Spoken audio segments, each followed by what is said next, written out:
ఉడకడం process అండి ఇది. నేను టైం లేక ఓ 2 గంటల ముందే నానేసాను, అందువల్ల సరిగ్గా అవ్వలా. మీరు నైటే నానేసుకున్న ఒక గ్లాస్ మినపప్పుకి ఒక గుప్పుడు బియ్యం అండి, అంతే అండి. శుభ్రం కడిగేసుకొని మిక్సీ పట్టేసుకోవడం అండి. ఇడ్లీ పిండి అలాగా అంతే అండి. లైట్గా ఉప్పు వేసుకోండి, మీకు తగినంత ఉప్పు. ఈ లోపల ఇడ్లీ పాత్రలో నీళ్ళు పెట్టేసుకొని ఆవిరికి పెట్టేసుకోవడం అండి. అవి మినిమం ఒక 20 నిమిషాలు, పావు గంటలో అయిపోయిద్దండి.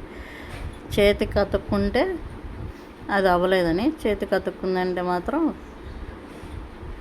ఇంకొంచెం ఉడకాలనండి, అంతే అండి. తర్వాత ఇడ్లీ శుభ్రంగా ప్లేట్లో తీసేసుకొని దాంట్లో లైట్గా కారం జల్లేసి తర్వాత వేడిగా తింటమే అండి. ఇంట్లో వాళ్ళు తిని బాగానే ఉందని చెప్పారండి, అందరు తిన్నారు. ఇది నెయ్యి మాత్రం అలా పోసేసుకోవాలండి. అంటే నెయ్యి ఇష్టం అడిగే వాళ్ళకి బాగుంటుంది అన్నమాట.